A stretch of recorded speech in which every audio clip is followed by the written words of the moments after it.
My last video on this topic was pretty quick and ad hoc, no script, just pure reaction. But after reading all of your comments, following some threads, and watching other YouTube videos on the topic, I think it's time to prepare a proper response with some well thought out arguments in support of the new system.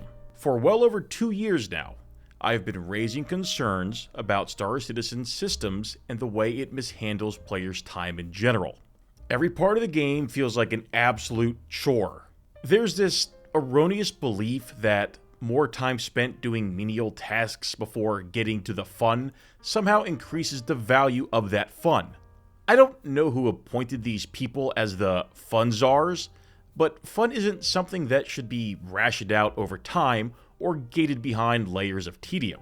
And that's precisely what Star Citizen is and has been for quite some time. Tedium. If 2025 is meant to be the year of playability, then that playability isn't just about fixing bugs or improving existing features.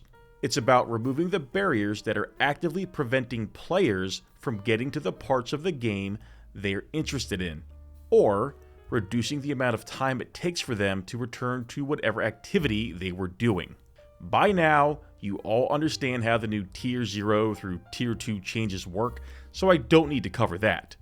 But I do want to address the concerns people are raising about the systems, as well as hit you with a little bit of truth. I expect this to be a controversial video, and I expect it to upset a lot of people. But if you're not interested in my take on it, if you want maybe the polar opposite, you should check out Virgil's video, where he has a pretty well thought out reaction, somewhat similar to my other one, where he goes and talks about his side of things.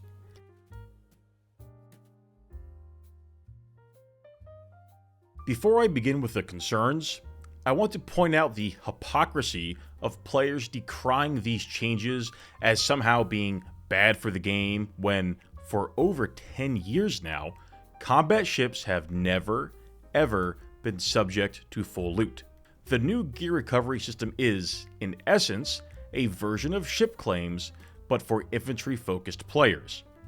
Under the current system right now, the only people who stand to lose anything are industrial PvE players with cargo holds full of valuable materials. The players flying combat ships have been at zero risk since day one. Absolutely zero. And I find it very, very ironic that now that this system is being extended to infantry-focused players, or even industrial-focused players, it is suddenly a game-breaking change that is going to bring the end to Star Citizen. I want to remind all of you here, right now, that if you are flying a Hornet and you die, and your ship is destroyed, you lose absolutely nothing. You go back to your station, you claim your ship, you get all of your weapons and upgrades back in under 5 minutes, and you're right back out there terrorizing other players again. If you're extra fancy, you can have multiple ships claimed and on rotation so that you are, in theory, never out of the fight. Infantry cannot do that. To be against the same design for ground combat focused players exposes just how weak their arguments truly are. Infantry players are, by nature, expected to die much more than players in a ship. That is the nature of infantry.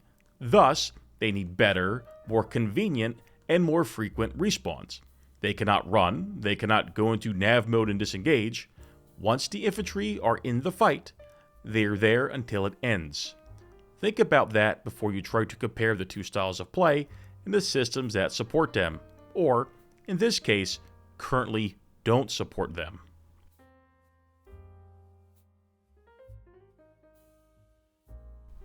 I've been hearing about the economy in Star Citizen since the PU became playable, and now, nearly 10 years later, the game has absolutely no semblance of an economy. I've almost stopped factoring the non-existent economy into any of my arguments because, without even the most basic semblance of one to begin with, I cannot possibly begin to make a well-educated or well-thought-out argument for or against it, one way or another. But once again, this mythical entity that has yet to be present or matter is being brought up as an argument against players being able to respawn with or reclaim their FPS gear. The argument is often, But how is crafting going to work if people can just spawn with their gear? Or, how is this going to force players to buy new gear if they get in once and never need it again? People will often use these arguments to discredit the upcoming changes and advocate for its complete removal, throwing the baby out with the bathwater, so to speak. You see this quite often with every single change SIG makes because, since SIG development moves at a glacial pace, people become quite accustomed to either how the game currently is in reality or how the game currently is in their head. Well, the solution, you see, was figured out many centuries ago in a galaxy far, far away in a game known as Star Wars Galaxies. This game featured an entirely player-run economy where almost anything, up to and including small arms, were produced and sold by players. These items were not fully lootable, however, these items did degrade over time, and the degradation of these items was sped up by players repeatedly dying while using them. Why wouldn't a similar system to what SWG had work for this instance in Star Citizen? Sure, you can respawn over and over with your equipment, but the more frequently you do that, the more quickly your equipment degrades, thus causing you to have to purchase an entire new set from a player. It's really quite an elegant solution to the concern players are having. Are players dying very quickly, very often? Their gear is rapidly deteriorating. If their gear is rapidly deteriorating, the demand for replacement rises, thus giving crafters a use and a purpose. Doesn't that sound a lot better than just discarding the item system because you want people to maybe in the future, once the crafting system potentially comes out and theoretically works, to buy your Karna rifle?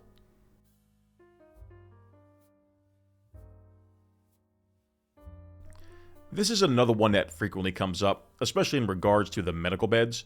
Much like the economy argument, it is based entirely on knee-jerk reactions and emotions, as opposed to sound, logical thinking. Players often come up with these wacky scenarios where they are facing off against a squad of players, all respawning at a medical Ursa. They die in droves, yet keep coming out like it's some sort of clown car. In this scenario, they, the absolute PvP god they are simply overwhelmed by a tide of bads endlessly respawning in full heavy armor with LMGs. As stupid as this scenario sounds to the more reasonable viewers out there, it is one often touted. But let's take a look at this from a realistic standpoint.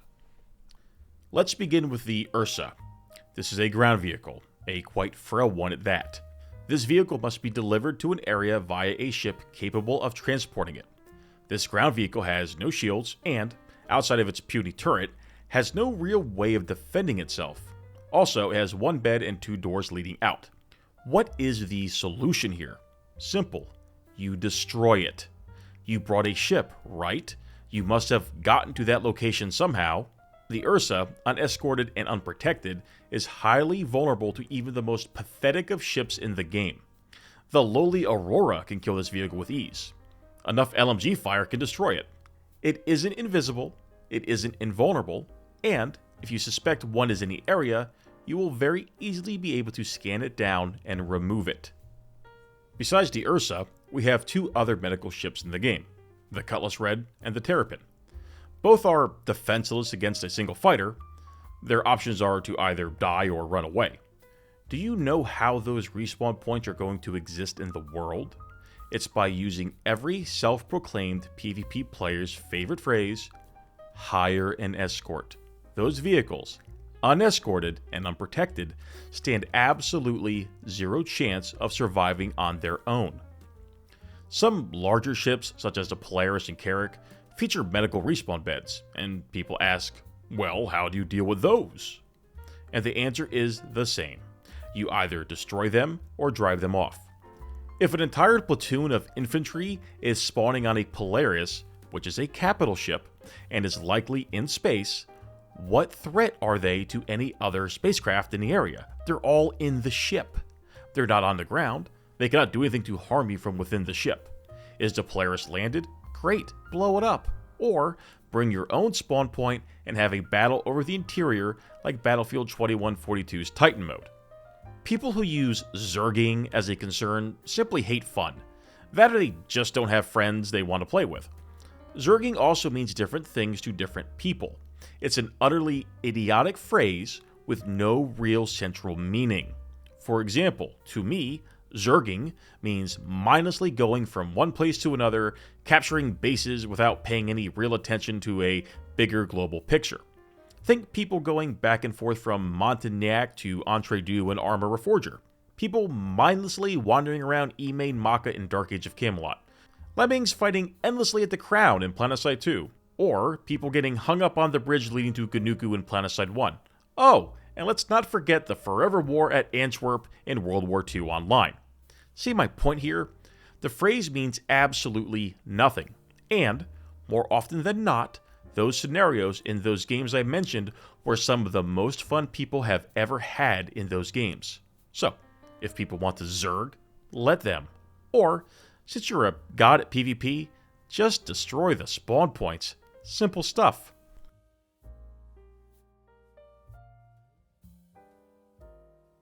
I've been seeing this one a lot. People are kvetching that since they cannot loot players' weapons and armor, the system is terrible and has ruined that part of the game. Does Star Citizen's galactic economy run on used sets of Morozov armor and C-54 submachine guns? If so, that economy really sounds bad and not one the game should have. This complaint is also often tied into the contested zones now being a pointless venture since you can no longer loot these key components of the galactic economy from players. Well, fear not, dear viewer, for I have a solution to both of those concerns. The first solution is to simply add high-value or mission-critical items to locations that players will want to bring back to another location or keep for themselves, which must be stored within their backpacks. As you all know, the only thing you cannot loot from players in 4.1 are their weapons and armor. But anything and everything in their storage compartments are fair game. For you Tarkov players out there, think of something like a LEDX, or for you crafters and pirates out there, think of some sort of rare, very valuable, very useful, and very expensive ore. The player's armor and weapons should not be your primary concern. I'd argue it isn't even a primary concern now. I'd never loot those things to begin with. But I would certainly be interested in looting some sweet unobtainium rocks some guy got from hand mining in some dangerous cave on some distant moon. This can even tie into the CZ. Stuff some valuable loot into the CZ, but make it so that the item cannot be equipped or used until you extract from the CZ with said items. Think the Dark Zone from The Division and how they handled it. It's rare, it's valuable, it's in the CZ, but unless you actually make it out of there with it, anyone can take it from you. Again, simple stuff.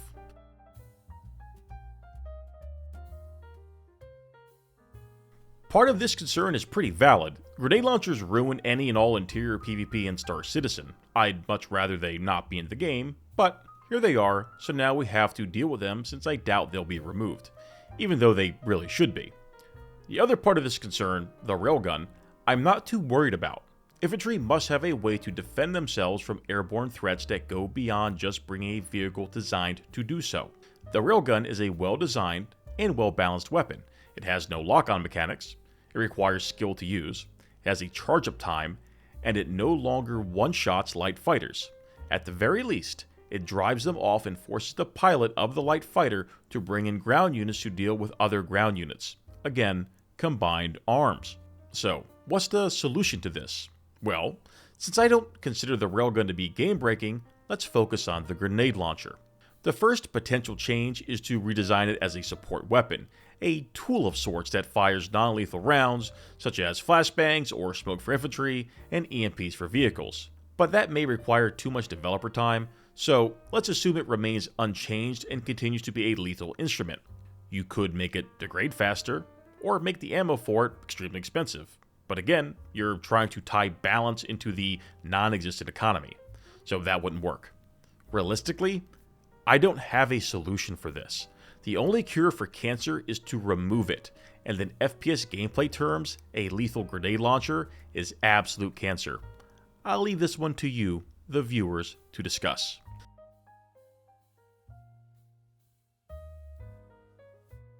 Piracy is already pointless, But again, as per my last video, let's pretend it isn't.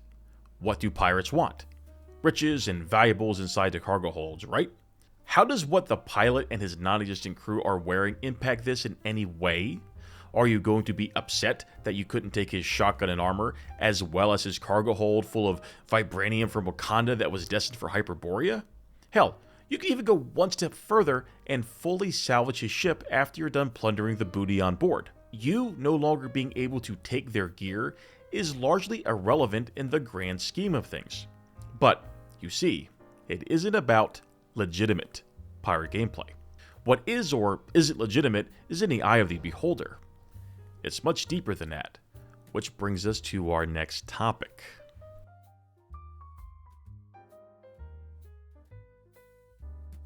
Now that I've addressed a lot of the common concerns, it's time to get to the real issue why some people are losing their minds over this. PvP in Star Citizen sucks. Plain and simple. It's nothing more than a glorified full loot deathmatch. PvP lacks purpose, a real point, or any reason to exist beyond ruining someone else's fun. And fully looting just enhances this dynamic. It's a fun ruining force multiplier. Here, check out this math equation I put together. Time spent plus amount of items lost equal percentage of salt extracted. These gear recovery changes directly target this equation. They drastically reduce the time players spend getting back into action since they no longer have to run all over stations, rebuying and re-equipping their gear one by one. The amount of gear and items lost is also slashed, since you can no longer loot their weapons and armor, and with those two factors combined, the percentage of salt you get from other players is significantly reduced. This perfectly highlights and summarizes why people value the full loot PvP in Star Citizen, even if it is often, by their own admission, pointless. It isn't about the gear or an economy, it is about how miserable you can make somebody. Trust me, I know. Right now in the background of the video, I am running footage of me camping hangars and killing people at PvE events. Why? Because the game has nothing else for me to do PvP-wise. If the only thing a game's PvP system offers you is causing misery to other players, which I admit is often quite fun, but it does get old quickly, then the entire PvP system itself is lacking. I'd say it isn't even present. For the first time late last year and early this year, SIG has used the phrases territory control and faction warfare. If either one of those were present in an accessible and even slightly meaningful way, the amount of loot you can take from a player's body would be inconsequential, and hardly anyone would care about whether or not they respawn with their weapons and armor. They'd have bigger concerns, bigger goals, a bigger picture in general. Right now, Star Citizen PvP is the most banal, basic deathmatch experience you could have in a game right now. It doesn't even manage to be a team deathmatch. No, it's not even good enough for that. Respawn changes, as well as gear changes, are opening us up to the possibility of introducing better PvP systems and better PvP fights. What would be an excellent testing ground for this? Well, if you stuck around this long, I'm going to discuss it now, and it's the final part of the video.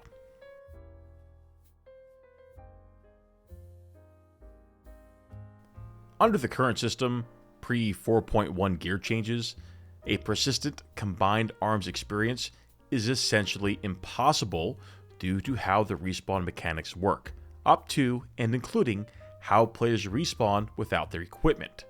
By going forward with the 4.1 changes, you bring the game one step closer to the combined arms experience and testing ground that SIG has been teasing for years now, even as recent as last year's CitizenCon. You cannot, in any way, shape, or form, have persistent tug-of-war style combined arms gameplay with strategy and depth with the current system of respawn and regearing. The Tier 0 implementation of the new equipment system has opened up the ability to even begin testing this. Right now, everything is all talk. It's all theory and speculation. Star Citizen has yet to this day to truly test how it will handle a true, persistent combined arms experience. We have not had the chance to highlight potential balance issues, degenerative gameplay, or anything. It is fully uncharted territory, and that territory will remain uncharted until the Tier 0 changes go live and fights are able to sustain and persist without taking an eternity to begin and continue in the first place. If a system is too punishing in regards to time and loss in general, players become averse to risk. The more averse to risks players become, the less likely they are to interact with systems that facilitate bigger picture gameplay. They will either avoid combat altogether and do something far safer, or only fight when victory is 100% assured through superior numbers, equipment, or anything else. You may say, well, that is the most strategically sound thing to do. But we're talking about a game here, Sun Tzu, not a real-life study on warfare. In my years, I have made the critical observation that a fun fight and strategic victory are completely at odds with each other. Strategic victory is intentionally creating mismatches, avoiding bad mismatches. Strategic victory is bad for a game when moment-to-moment gameplay is the most important part. You can still have it, but you need to limit the options and have incentives to reward challenge far more than you reward no challenge. The challenging thing to do would be to go into a fight even if you're outnumbered. You may have fun, you won't lose too much, and you may end up with a cool story to tell. This goes back to the question I always ask, which is, how do we make losing fun?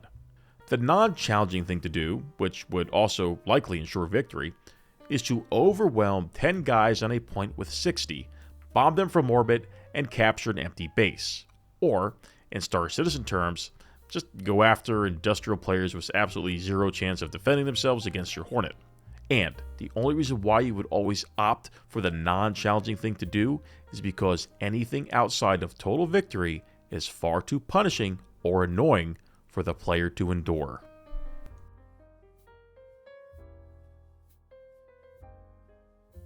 To wrap things up, these changes are about enhancing the overall experience for everyone in Star Citizen. It's not about making the game easier or less impactful, but about adding more balance and depth to gameplay.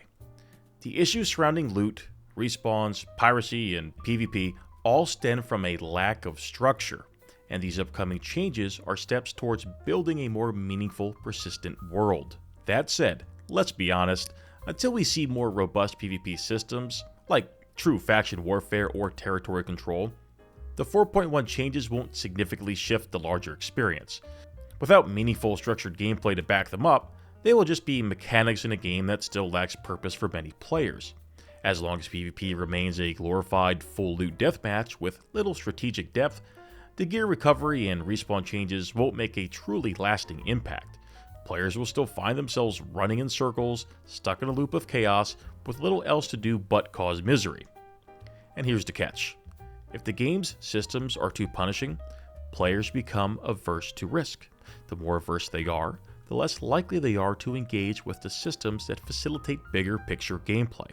They will opt for the safe approach, avoiding combat or only engaging when victory is assured.